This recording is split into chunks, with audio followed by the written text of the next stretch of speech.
జై శ్రీరామ్. జై శ్రీరామ్. జై శ్రీరామ్. ఇతిహాసం అది వాల్మీకి మహర్షి చేత రచింపబడింది. అందుకని రామాయణాన్ని ఆది కావ్యం అన్నారు. అది రచించినటువంటి వాల్మీకి మహర్షిని ఆది కవి అన్నారు. ఈ విధంగా శ్రీమద్ రామాయణంలో నుంచి సుందరకాండని మనం ఈరోజు చెప్పుకోబోతున్నాం. వాల్మీకి మహర్షి రామాయణాన్ని 7 భాగాలుగా రచించారు, 7 కాండాలుగా రచించారు. బాలకుడు ఈ సుందరకాండలో హనుమంతుల వారు ఒక మణి లాంటి వాడు. ఇలా హారానికి ఒక మణి ఉంటుందో లాకెట్లా, అలా సుందరకాండ అనేది ఇందులో హనుమంతుల వారు ఒక మణిలాగా ఉంటారు. అయితే సుందరకాండ యొక్క మహత్యం అందరికీ తెలిసిందే. సుందరకాండ నిత్యపారాయణ గ్రంథం. సుందరకాండ పారాయణ చేసిన వాళ్ళకి కోరికలన్నీ నెరవేరుతాయి.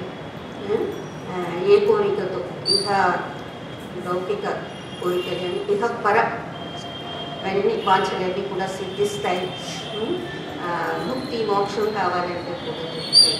అటువంటిది ఈ సుందరకాండ. దీనికి సుందరకాండ అనేటువంటి ఎందుకు పేరు పెట్టారు అంటే ఎందుకు ప్రత్యేకత. సుందరకాండ అనేది సుందరం అంటే అందం, ఆనందం అటువంటి. అయితే మన శ్రీరామచంద్రమూర్తి పురుషులకే మోహం కలిగించేటటువంటి సుందరకాండ. మరి సీతమ్మ అయితే సాక్షాత్తు శ్రీ మహాలక్ష్మి స్వరూపం అటువంటి అందచందాన్ని. వాళ్ళిద్దరినీ కూడా శ్రీరామచంద్రుని సీతామాతని ఇద్దరినీ కూడా తన హృదయంలోనే ఉన్నటువంటి ఆంజనేయ స్వామి ఇంకా సుందరం. అంతేకాదు ఇందులో హనుమంతుల వారు మాట్లాడే ప్రతి మాట, చేసే ప్రతి చర్య కూడా చాలా సుందరంగా ఉంటుంది. అంతేకాదు సీతమ్మకి రావణ చేత అపహరింపబడి సీతమ్మ లంకలో ఉన్నప్పుడు నా రాముడికి నేను ఇక్కడ ఉన్న విషయం తెలిసిందా తెలియదా, నా రాముడు ఎప్పుడు వస్తాడు, నన్ను ఎప్పుడు రక్షిస్తాడు అనేటువంటి చింతతో ఆమె ఉంది. నా భార్య ఎక్కడ ఉంది, ఎలా ఉంది, బ్రతికుందా లేదా అనే చింతతో రాముడు వారు ఉంటారు. అటువంటి సీతారాముడు యొక్క క్షేమ సమాచారాలు తెలియడానికి ఇద్దరికి శ్రీరాముడి యొక్క సందేశాన్ని సీతమ్మకి చెప్పి, సీతమ్మ యొక్క సందేశాన్ని శ్రీరాముడికి చేసి ఇద్దరికి కూడా శాంతిని సంతోషాన్ని కలిగించినటువంటిది సుందరకాండ. కాబట్టి ఇది ఇటువంటి మహిమని. అంతేకాదు ఈ సుందరకాండలో ఇంకొక ముఖ్యమైనది ఏంటంటే సుందరకాండ 3 మహామంత్రాలు ఉన్నాయి. రామమంత్రం, మహామంత్రం, సీతామంత్రం, తర్వాత హనుమత్ మంత్రం. 3 మంత్రాలు సుందరకాండలో ఉన్నాయి. మొదటి నుంచి ఈ సుందరకాండ మొదలుపెట్టిన దగ్గర నుంచి కూడా చివరి వరకు కూడా హనుమ హనుమ హనుమ ఆంజనేయ మారుతి వాయుపుత్ర అనేటువంటి సంబోధనలు ఉంటాయి. అంటే మనం పలుకుతూ ఉంటాం, శ్రవణం చేస్తూ ఉంటాం. కాబట్టి ఇది చాలా మహిమాన్వితం. హనుమత్ మంత్రం, హనుమంతుల వారి నోటి ద్వారా రామనామం, సీతామంత్రం, రామమంత్రాలు వస్తూ ఉంటాయి. అవన్నీ కూడా మనం జపిస్తూ ఉంటాం. అలాగే సీతమ్మ నోట రాముడు వారి మంత్రం వస్తూ ఉంటుంది, హనుమంతుల వారి నోట రాముడు మంత్రం. ఎందుకంటే శ్రీరామచంద్రమూర్తి సుందరకాండలో ప్రత్యక్షంగా ఎక్కువ సేపు ఉండదు. చివరి 3-4 సర్గల్లో ఆయన వస్తారు. అంతవరకు కూడా ఈ మొదటి నుంచి చివరి వరకు కూడా మన హనుమంతుల వారే ఇందులో కథానాయకుడు. మొత్తం రామాయణానికి శ్రీరామచంద్రమూర్తి కథానాయకుడైతే ఈయన ఇందులో కథానాయకుడు. ఎందుకంటే ఆ శ్రీరామచంద్రమూర్తికి సీతమ్మకి కూడా ఆ విధంగా వాళ్ళని కలిపారు. అయితే ఇందులో పెద్దలు చెప్తారు, ఈ సుందరకాండలో అంతర్లీనంగా ఉన్నటువంటి ఒక ఆధ్యాత్మికమైనటువంటి ఒక ప్రస్తావన ఏంటంటే శ్రీరామచంద్రుడు పరమేశ్వర స్వరూపుడు, పరమాత్మ స్వరూపుడు శ్రీరాముడు, ప్రకృతి మాత సీతాదేవి. అయితే ఈ ప్రకృతి స్వరూపిణి అయినటువంటి సీతామాతని పరమాత్మ స్వరూపుడైనటువంటి శ్రీరామచంద్రుడితో కలపటానికి బుద్ధియోగంతో మన హనుమంతుడు వారు చేసే ప్రయత్నమే సుందరకాండ. అది ఇందులో అంతర్లీనంగా ఉన్నటువంటి.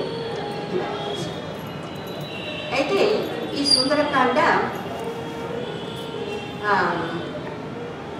ఎక్కడి నుంచి ప్రారంభమవుతుందంటే రామాయణం అంతా మనం చెప్పుకోలేము, చాలా వ్యవధి కూడా లేదు. కాబట్టి సుందరకాండకు ముందు కొంచెం అంటే శ్రీరాముడికి సుగ్రీవుడికి స్నేహం ఏర్పడింది. ఎప్పుడు రావణుడి చేత సీతమ్మ అపహరింపబడిన తర్వాత శ్రీరాముడు లక్ష్మణస్వామితో కలిసి వృషముఖ పర్వతం దగ్గరికి వచ్చిన తర్వాత హనుమంతుడు వారు తీసుకువెళ్ళి సుగ్రీవుడికి శ్రీరామచంద్రమూర్తికి అగ్ని సాక్షిగా స్నేహం చేయించారు. అప్పుడు సుగ్రీవుడి యొక్క బాధలు తెలుసుకున్నారు. తన అన్న వాలి ద్వారా సుగ్రీవుడు బాధలు పడుతున్నాడు అని తెలిసి నిన్ను నీ అన్న వారి నుంచి రక్షిస్తాను నేను అని చెప్పి ప్రమాణం చేశారు. అలాగే సుగ్రీవుడు కూడా నేను వానరులందరినీ పంపించి భూమి 4 పక్కలా వెతికిస్తూ సీతమ్మ జాడ తెలుసుకుంటాను ఆయన కూడా ప్రతిజ్ఞ చేశారు. ఆ ప్రకారం శ్రీరామచంద్రమూర్తి దుష్టుడైనటువంటి ఆ తమ్ముడిని శత్రువుగా చూస్తున్నటువంటి వాళ్ళని ఒకే ఒక బాణంతో సంహరించేశారు. ఆ విధంగా కృష్ణుడికి సుగ్రీవుడిని రాజు చేశారు. సుగ్రీవుడు రాజు అయిన తర్వాత తన యొక్క కోట్ల కొలది వానరులందరినీ కూడా భూమి మీద ఉన్న కోట్ల కొలది వానరులందరినీ కూడా పిలిపించి లక్షల కొలది వానరుని ఒక్కొక్క దిశకి పంపించారు. తూర్పు దిశకి కొంతమంది వానరులు, అలాగే దక్షిణ వైపుకి, ఉత్తరం వైపుకి, పశ్చిమ వైపుకి 4 దిశలకి కూడా వానరులు పంపించారు సీతాన్వేషణ నిమిత్తం. అలా వెళ్ళిన తర్వాత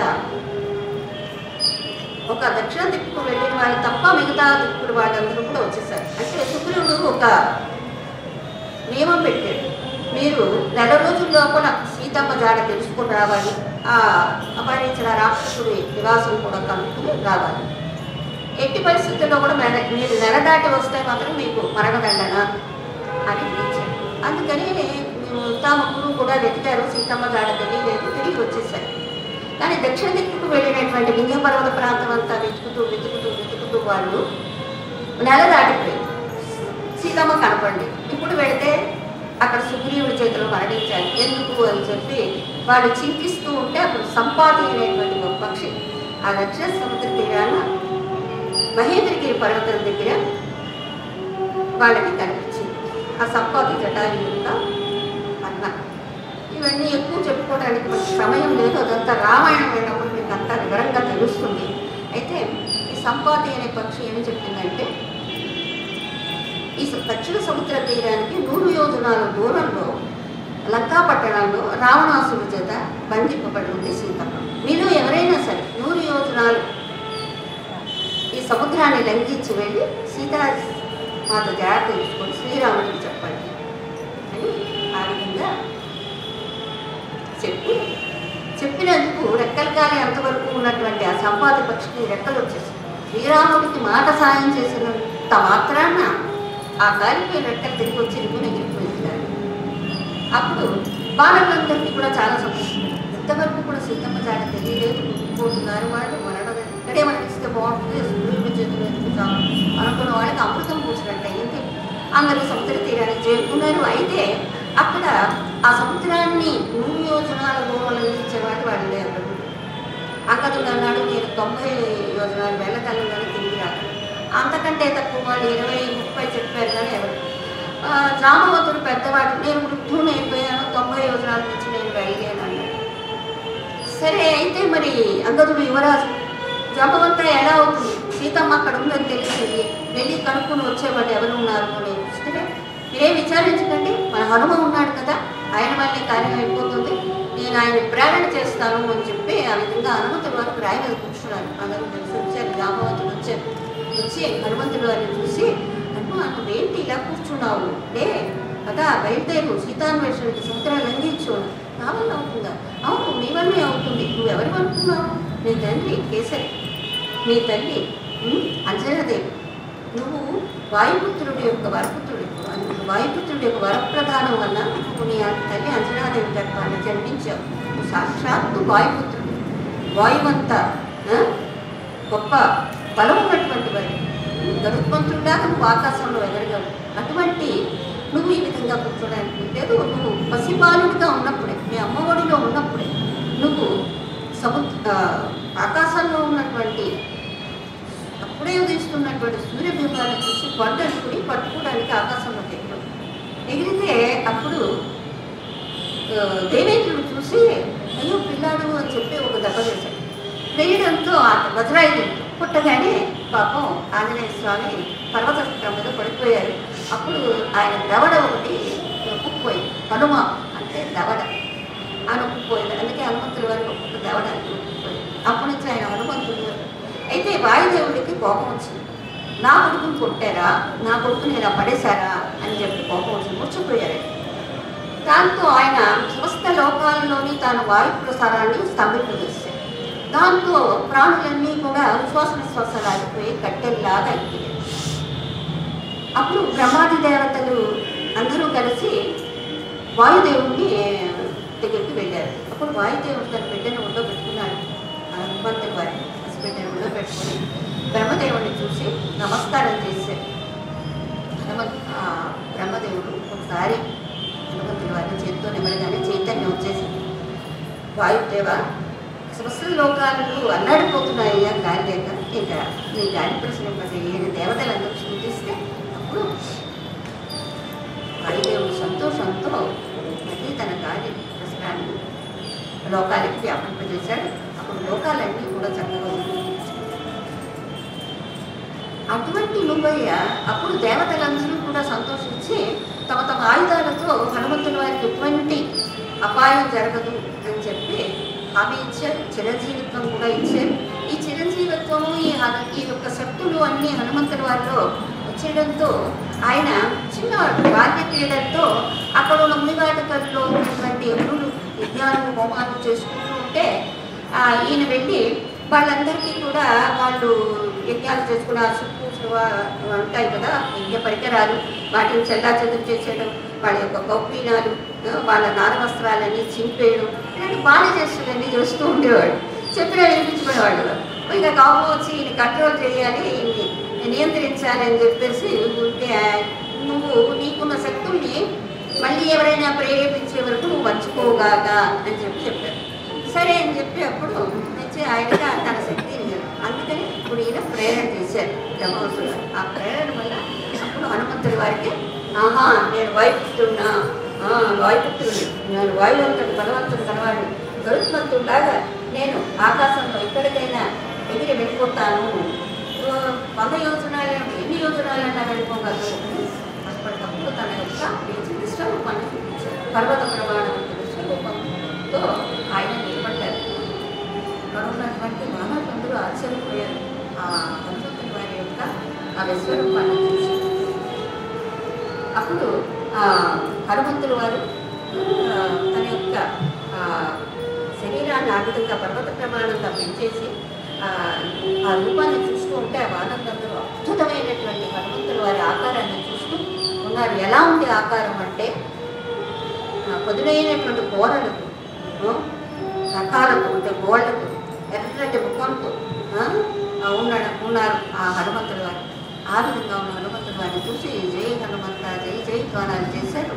హనుమంతుల వారు పెద్ద పెద్ద అడుగులు వేసుకుంటూ చెప్తూ ఉన్నారు బయలుదేరే ముందు, నేను సముద్ర లంఘనం చేసేటప్పుడు ఈ భూమి తట్టుకోలేదు కాబట్టి నేను మహేంద్రగిరి పర్వతం మీద నుంచి సముద్ర లంఘనం చేస్తాను, అప్పుడు ఆ శిఖరాలు తట్టుకుంటాయి అని చెప్పి ఆ విధంగా హనుమంతుల వారు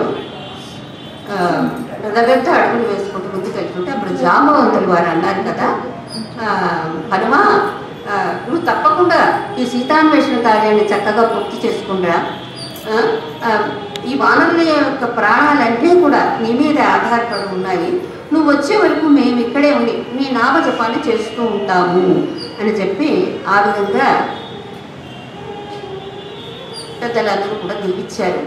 ఆ తర్వాత హనుమంతుల వారు పెద్ద పెద్ద అడుగులు వేసుకుంటూ ఆ పర్వత ప్రమాణ దేహంతో మహేంద్రగిరి పర్వతం మీదకి వెళ్తున్నారు సముద్ర లంఘనం చేయడానికి. ఆయన కాలి కింద ఆ మహేంద్రగిరి పర్వతం చాలా పెద్ద పర్వతం, వృక్షాలతో పులులతో సింహాలతో ఏనుగులతో ఉండేటువంటి ఆ పర్వతం దేవతలు కూడా విహరిస్తూ ఉంటారు.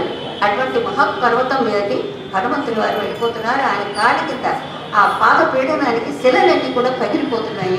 అడ్డొచ్చినటువంటి ఆ వృక్షాలన్నిటినీ కూడా తన వక్షస్థానంతో నెట్టివేస్తూ వెళ్ళిపోతున్నారు. ఆయనకు ఒకటే దీక్ష, సోదరులంఘనం చేయాలి, లంకలో అడుగు పెట్టాలి, సీతమ్మని అన్వేషణ చేయాలి అనేటువంటి ఒకే ఒక్క లక్ష్యంతో బయలుదేరి వెళ్తూ ఉన్నారు హనుమంతులు వారు.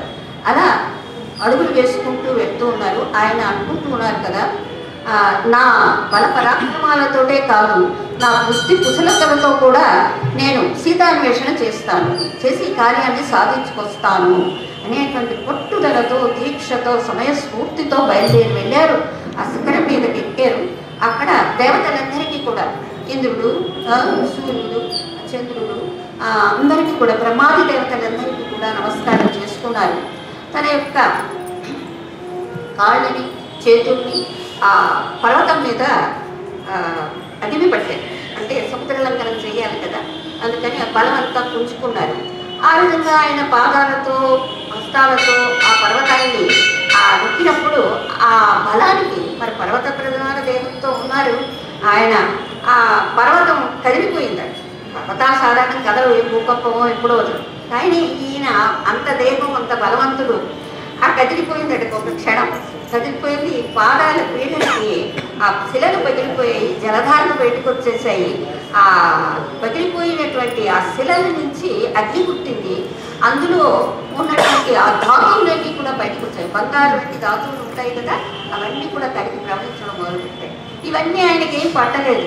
ఆయన సముద్ర లంఘనం చేసే ఉద్దేశంతో ఉన్నారు. ఆ విధంగా ఆయన మహేంద్రగిరి పర్వతం మీదకి వెళ్ళారు. సముద్ర లంఘనం చేయడానికి ఆయన గట్టిగా ఒక గర్జన చేశారు.